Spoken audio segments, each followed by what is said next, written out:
Di awal film, kita diperlihatkan dengan seorang pria yang mengendarai motor dengan tergesa-gesa.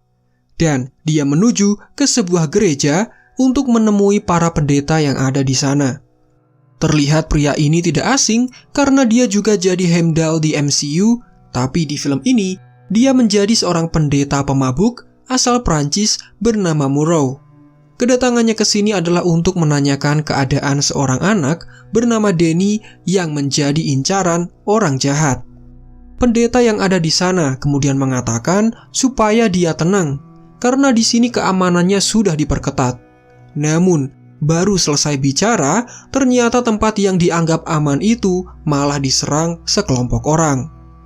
Para penjaga keamanan kemudian terlihat sangat mudah untuk dilumpuhkan.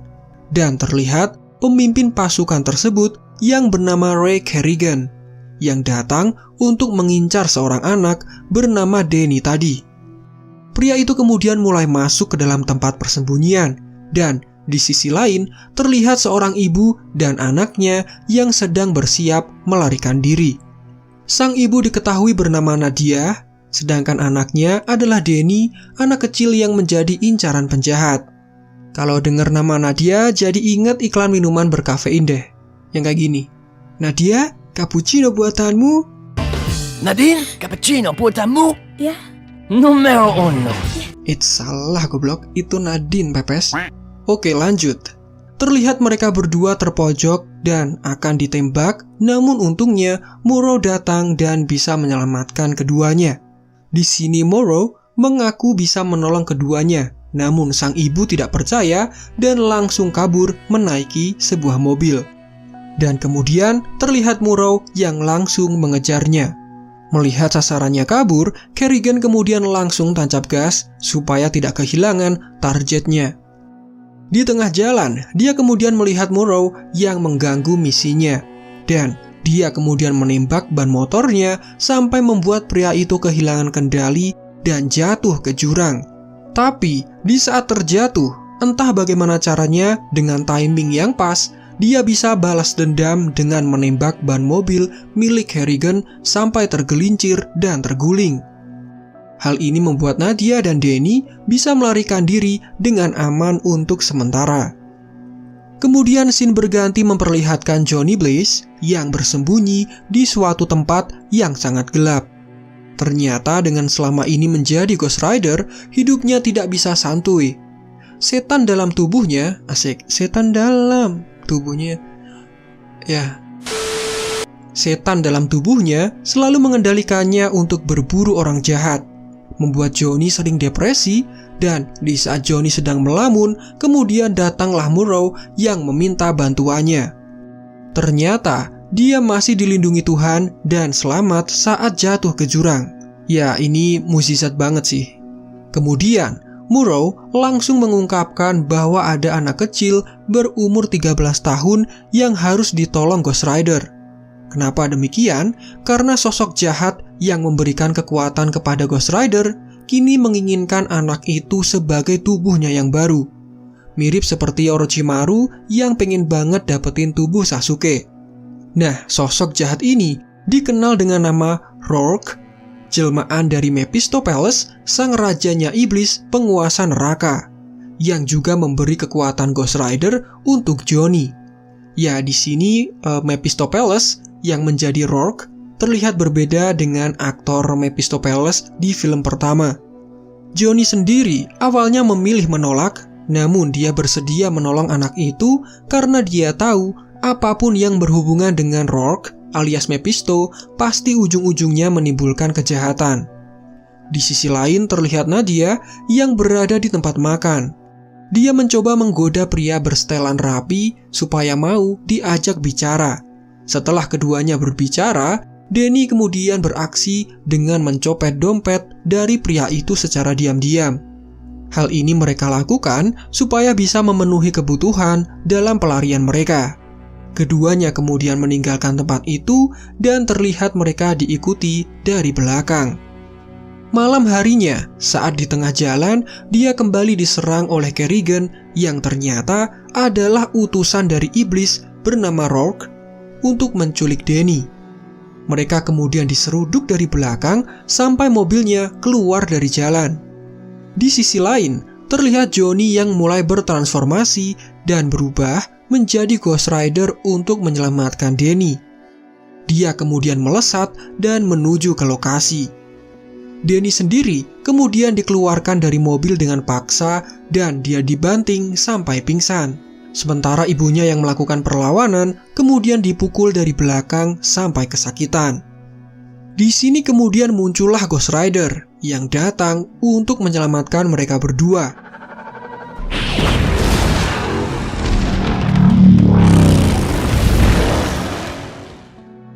Jika kita lihat dari bentuk fisiknya, Ghost Rider ini berbeda dari film pertama.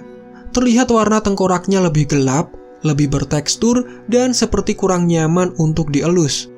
Motornya juga lebih bulky, dan yang jelas, jaketnya terlihat terbakar sampai ada letupan-letupan kecil di sana. Saya bingung dengan desain ini, lebih bagus dari versi pertama atau malah lebih buruk. Coba kalian tulis deh pendapat kalian, lebih bagus apa lebih buruk.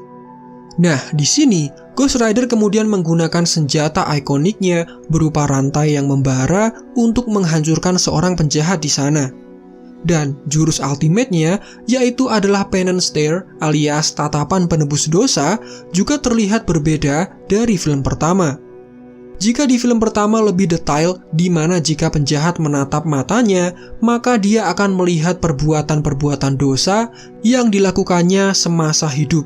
Baru kemudian jiwanya dibakar. Look into my eyes.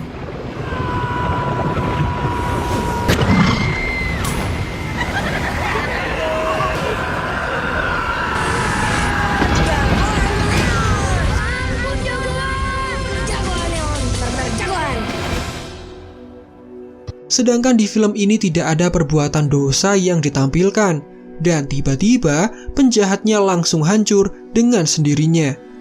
Menurut saya ini jelek ya, lebih bagusan tatapan penebus dosa di film pertama. Lebih detail gitu.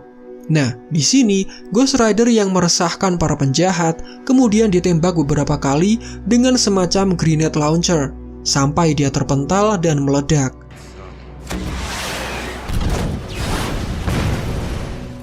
Sementara Danny berhasil diculik oleh Kerrigan dan pasukannya. Di hari berikutnya, terlihat Johnny yang sudah berada di dalam rumah sakit akibat kejadian semalam. Dia kemudian mengambil obat-obatan secara diam-diam dan melarikan diri bersama dengan Nadia. Di sisi lain, terlihat Kerrigan yang menelpon seseorang. Dia menceritakan sudah mendapatkan Danny dan dia juga bercerita soal makhluk mengerikan yang menyerangnya semalam. Bahkan makhluk itu juga menghabisi 2 anak buahnya. Pria itu kemudian terlihat kaget seperti sudah mengenal sosok yang sedang dibicarakan. Ya, pria yang ditelepon oleh Kerrigan ini adalah Rourke yang menginginkan Danny. Kemudian pria itu meminta berbicara dengan Danny. Dia kemudian mengucapkan mantra aneh yang membuat Danny berteriak dan sampai jatuh pingsan.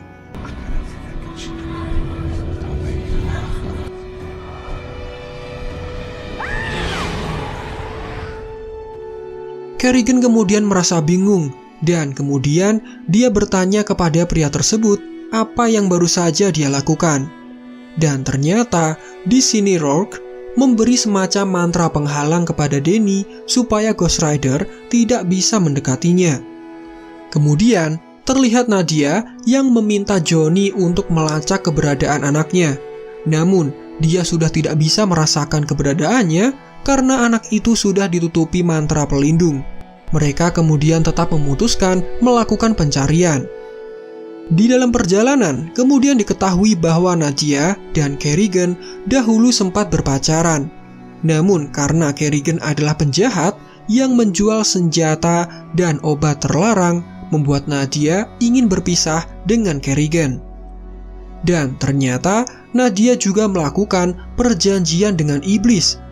Jadi dia melarikan diri dari pacarnya dan entah bagaimana dia malah loncat dari bangunan yang membuatnya sekarat.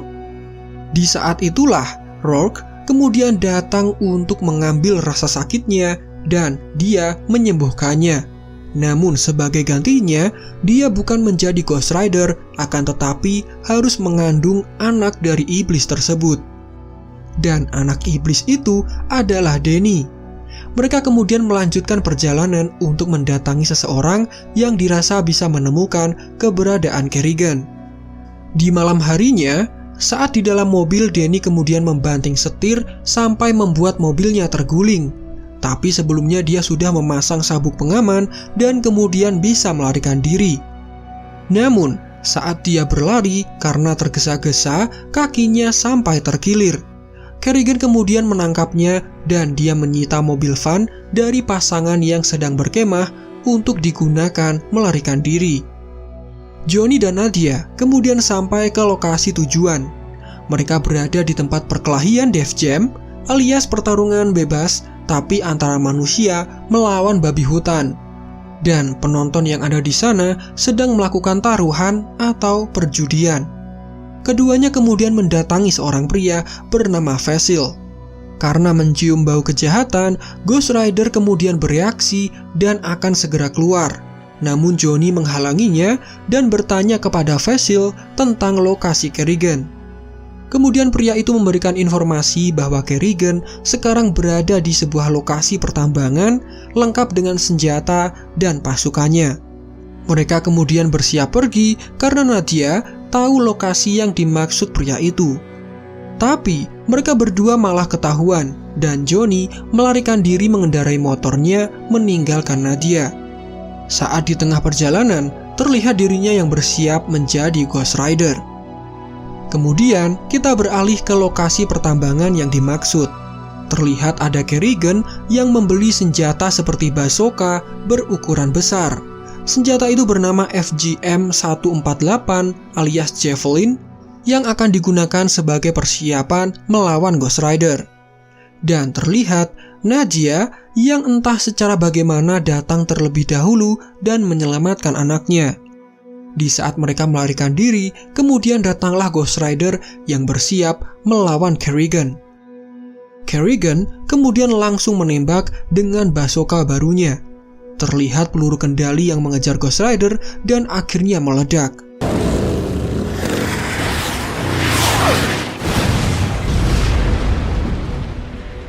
Namun, mereka semua kaget karena Ghost Rider masih bisa selamat. Dengan mudah dia mengalahkan mereka semua dengan rantai panasnya.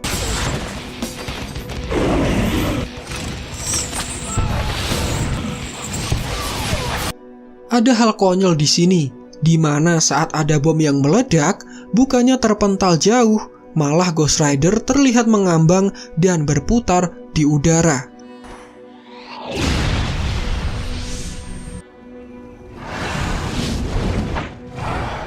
Saya rasa tim pembuat filmnya ini rada aneh ya, pantas dapat rating yang buruk. Soalnya konyol guys, bisa muter kayak gangsingan. Beyblade. Oke lanjut. Kemudian Ghost Rider mendekati Kerrigan, namun dia tertembak sampai terbang ke udara. Di sini dia masih bisa selamat walau api di kepalanya terlihat mulai padam. Tapi di sini Ghost Rider mendapatkan ide. Dia kemudian menaiki kendaraan penggali raksasa yang ada di sana. Satu-satunya scene keren menurut saya di film ini, ya scene ini. Walau jatuhnya malah seperti film Transformer.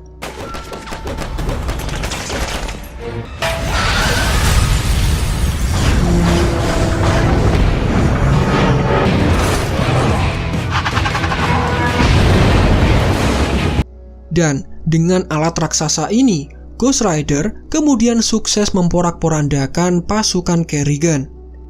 Ghost Rider kemudian berhasil menangkap pria itu, tapi dia tidak membunuhnya. Dia malah mengejar Nadia dan Danny yang sudah kabur menaiki mobil. Ya rada aneh gak sih guys? Padahal Kerrigan udah menembak Ghost Rider sampai meledak berkali-kali, tapi malah dilepas begitu saja. Kemudian terlihat Ghost Rider yang menghampiri Nadia. Saat ingin melakukan tatapan penebus dosa, Danny kemudian turun dari mobil itu dan meminta Ghost Rider untuk melepaskan ibunya. Ghost Rider kemudian mendekati Danny dan dengan cepat dia berubah menjadi manusia kembali.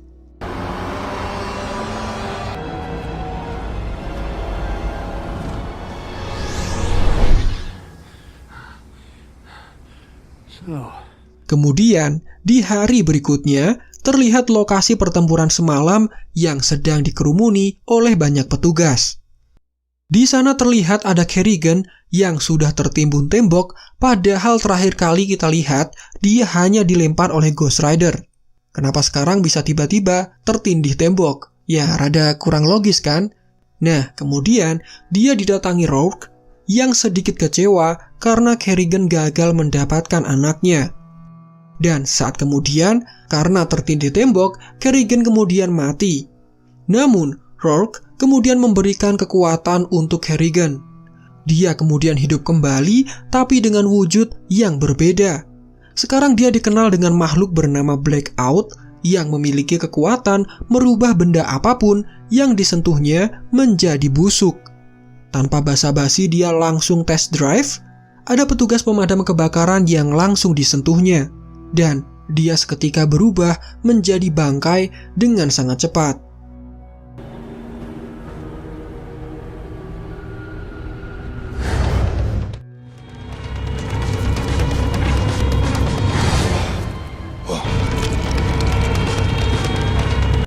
Rourke kemudian memerintahkan Blackout untuk mencari Danny.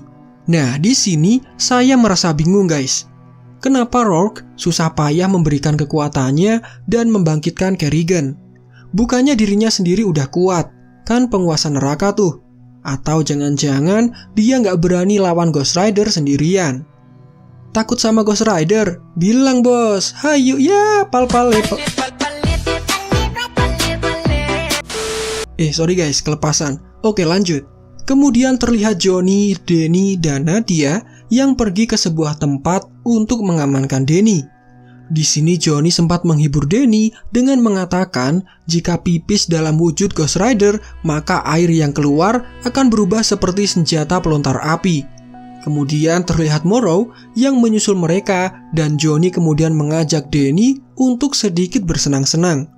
Mereka kemudian beraksi di atas motor. Dan Johnny cukup ahli karena sebelumnya memang dia adalah seorang freestyler.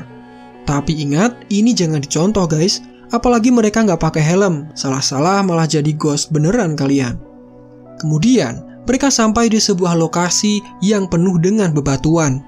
Mereka disambut dengan pemimpin sekte yang bisa mengamankan Danny dan mengangkat kutukan Johnny seperti yang dijanjikan oleh Morrow. Mereka kemudian berpisah. Danny dan ibunya dibawa masuk ke dalam, sedangkan Morrow mengajak Johnny ke tempat lain. Morrow kemudian menceritakan asal-usul dari Ghost Rider yang ada di dalam tubuh Johnny. Jadi di masa lalu ada malaikat keadilan bernama Zarathos yang bertugas untuk menjaga manusia. Tapi suatu ketika malaikat itu ditipu dan diseret ke dalam neraka. Akibatnya dia memiliki tugas yang sedikit berbeda. Jika sebelumnya dia melindungi manusia, sekarang dia menghukum para pendosa. Dan dia disebut dengan Spirit of Vengeance alias roh pendendam. Kemudian Johnny mengikuti ritual pengusiran Ghost Rider. Dia dimasukkan ke sebuah tempat yang sangat terang. Di sana dia kesakitan dan kemudian dia pingsan.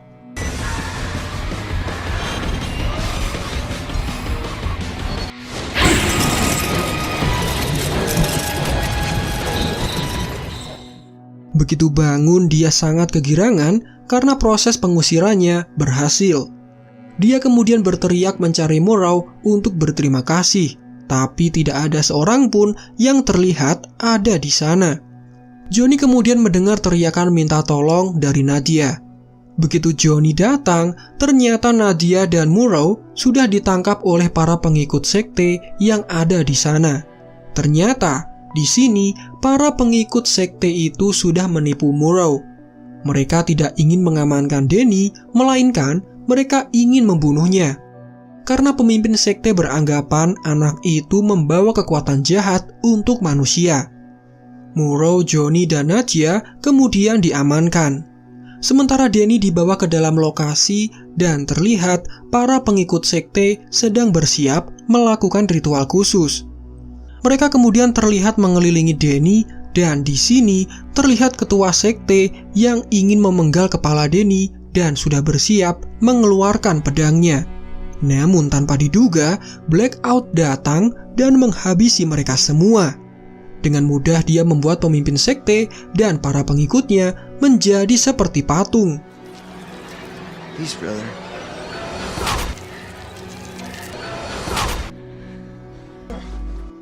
Setelah itu, Danny kemudian dibawa lari oleh Blackout. Ketiganya kemudian terlihat bebas, dan setelah itu mereka kemudian berdiskusi. Murrow mengatakan bahwa hari ini adalah hari sesuai ramalan, di mana saat Danny berusia 13 tahun, tubuhnya akan diambil untuk Rourke karena tubuh anak itu sangat penuh dengan kekuatan yang sangat dinantikan oleh Rourke. Mendengar hal ini, sang ibu terlihat bersedih dan ketiganya bersiap menyelamatkan Danny. Tetapi sebelumnya, mereka mempersiapkan diri untuk mengambil senjata dan bertempur. Di sisi lain, kemudian Blackout membawakan Danny untuk Rourke. Raja Iblis itu kemudian bercerita bahwa tubuh yang dimilikinya sudah sekarat dan tidak bisa melakukan perintah sesuai keinginannya. Ketika menggunakan kekuatannya, tubuhnya akan terluka seperti kondisi wajahnya. Oleh karena itu, dia menginginkan tubuh Danny yang mana setengah iblis dan setengah manusia. Dengan tubuh itu, Rourke bisa mengeluarkan kekuatan sebebas-bebasnya tanpa memiliki efek samping pada tubuhnya. Setelah itu kemudian Danny disuntik dengan bius supaya dia tidak berulah sampai acara ritual dilaksanakan. Johnny dan kawanannya kemudian memantau dari jauh.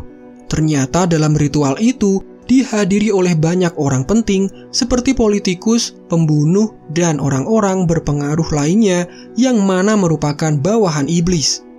Kedatangan mereka ke sana adalah untuk menyaksikan ritual pengangkatan raja yang baru.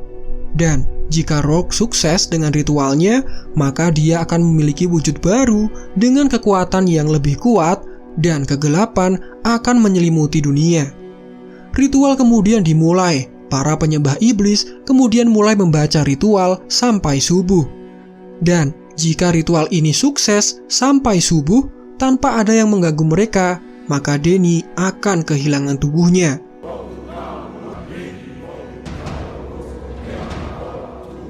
Murrow dan Johnny kemudian mulai menyusup ke dalam, sementara Nadia membunuh para penjaga dengan sniper. Saat perpindahan jiwa akan dimulai, Johnny kemudian datang dan memukul Rourke, sementara Murrow menembaki para pengikut iblis.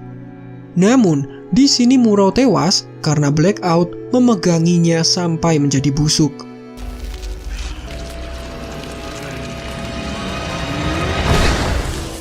Johnny kemudian dilempar dengan kekuatan Rourke yang mengejeknya karena sudah tidak memiliki kekuatan Ghost Rider. Di saat terpojok, Danny kemudian datang dan menghampiri Johnny. Anak itu sekarang sudah memiliki kekuatan berkat ritual yang sudah dijalaninya. Dan semua beranggapan dia akan membunuh Johnny. Tapi ternyata anak ini cerdas. Dia tahu bahwa kekuatan yang dimilikinya sama persis dengan kekuatan ayahnya. Dengan cepat kemudian dia mengembalikan kekuatan Ghost Rider kepada Johnny. Johnny langsung menjadi Ghost Rider dan membunuh semua penyembah iblis.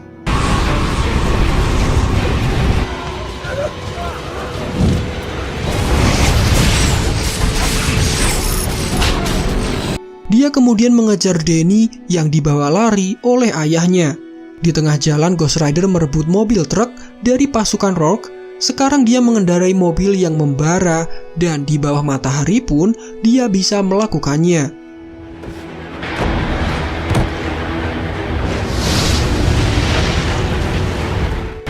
Di sisi lain, Nadia kemudian mengejar dari belakang, tetapi Blackout tiba-tiba datang di hadapannya. Tapi begitu akan dibunuh, Ghost Rider kemudian menarik Blackout dengan rantainya, dan mereka kemudian bertarung di atas truk tersebut. Ghost Rider kemudian terpojok, namun dia bisa melakukan tatapan penebus dosa dan membunuh Blackout. Saat jatuh ke jalanan, terlihat tubuhnya yang langsung membusuk.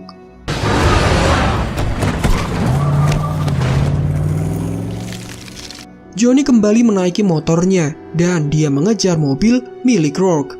Dengan rantainya, dia berhasil membuat mobil tersebut sampai jatuh terguling.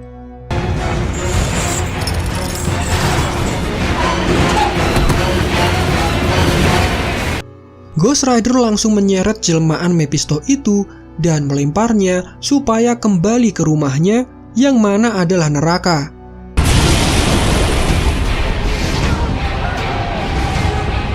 Ghost Rider kemudian mengeluarkan Danny dari mobil dan mengembalikan kepada ibunya. Dan dengan seketika, dia kembali bertransformasi menjadi Johnny. Namun, secara mengejutkan, muncul api berwarna biru dan Johnny merasakan akan perubahannya menjadi malaikat. Seperti penjelasan Murrow tadi, Zarathos sebenarnya adalah malaikat yang berubah menjadi penghukum para pendosa. Karena dia sudah berhasil melindungi manusia dari kedatangan Raja Iblis, dia kembali bertransformasi menjadi malaikat. Dengan sentuhannya, dia bisa langsung menghidupkan Danny yang tadinya sudah mati. Film ini kemudian ditutup dengan Johnny yang berkata, My name is Johnny Blaze. I'm the Ghost Rider. Sambil mengendarai motornya di tengah malam dengan wujud barunya. Dan selesailah film Ghost Rider yang menjadi salah satu film Marvel terburuk yang pernah ada. Bahkan karena saking buruknya, Nicolas Cage, sang pemeran utama, langsung menolak tawaran untuk memainkan karakter Ghost Rider di film ketiga. Maka dari itu, Sony langsung membatalkan film ketiganya dan pada tahun 2013, lisensi Ghost Rider secara resmi kembali ke Marvel Studios. Berharap saja ke depan karakter ini akan dibuat kembali versi Marvel Studios. Bisa bertemu dengan Doctor Strange dan Blade sepertinya bakalan keren. Dan kandidat Johnny Blaze versi MCU yang paling tepat menurut saya adalah Keanu Reeves. So, apakah kalian setuju? Tulis pendapatnya di kolom komentar di bawah. Jangan lupa like video ini jika kalian merasa video ini menghibur, subscribe buat kalian yang belum, dan sampai jumpa di video selanjutnya.